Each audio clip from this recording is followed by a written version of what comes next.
Turn your old dark pantry into this, a roughly 24-inch by 44-inch pantry that my friends needed help fixing up, and I was able to buy all the materials needed for about $230. Like any project, I start with a bad drawing of a good idea. I plan the spacing out, taking into account a rolling dog food cart at the bottom and a KitchenAid mixer on the top. To utilize as much vertical space as possible, I'm actually going to make the top shelf shallower than the others so that you can clear the door opening easier. Now that I've got my layout and cut list, we'll start cutting the long shelf bracing pieces. Since we have 5 shelves, we'll have 5 of these.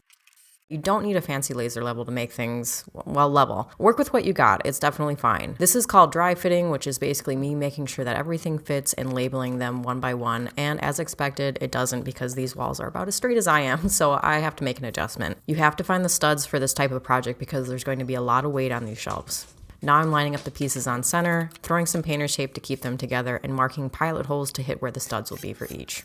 Since these boards are pre-primed, I'm using my pocket knife to carve some marks into the back to help the construction glue hold. I often use Loctite Power Grab for installs. It can be used with the basic caulk gun, which if you haven't used, it's easy to learn, and typically has a handy part where you can actually cut the tip of the nozzle off. So now we're ready to install our first board. I'm going to line on some of the adhesive, and then after that, press it firmly into place and throw in some number 8 wood screws. You can use nails for this project as well. A lot of folks have opinions about it, but honestly, just make sure to hit the studs and use construction adhesive.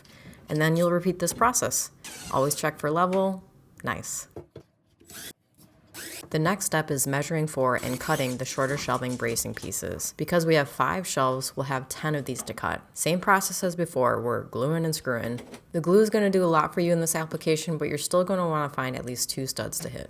Jumping ahead, we're going to cut the shelving, which I chose a material called Melamine to use, which essentially is MDF with 2 sides of durable white laminate. I mark off where I want to cut plus the offset of my saw blade, and then I use a long straight edge and 2 clamps to make the cut. For this first cut, I tried painter's tape to see if that would help avoid chipping out.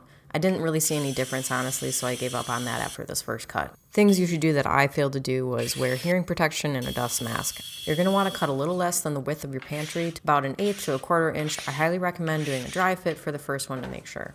This is the part of the video where I started to forget to record things because I was rushing a little bit as I was running out of time. So apologies in not documenting this as well as I did on the front end of this video. But essentially what you're going to do is angle in all the shelving onto each of the installed bracing that we did, and it should fit snug and level into place. No need to add any further glue or anything to the shelves. For the final touch, I'm adding 1 1/4 inch wide by 1/4 inch thick oak hardwood edges to the front of the shelves. I used a spray-on poly finish and then applied each one with glue and some small finish nails. And that's a wrap. This pantry looks so much brighter and bigger already. A last side-by-side comparison. Again, so sorry about the tail end of the video being sparse, but I hope y'all enjoyed it and learned something. Cheers.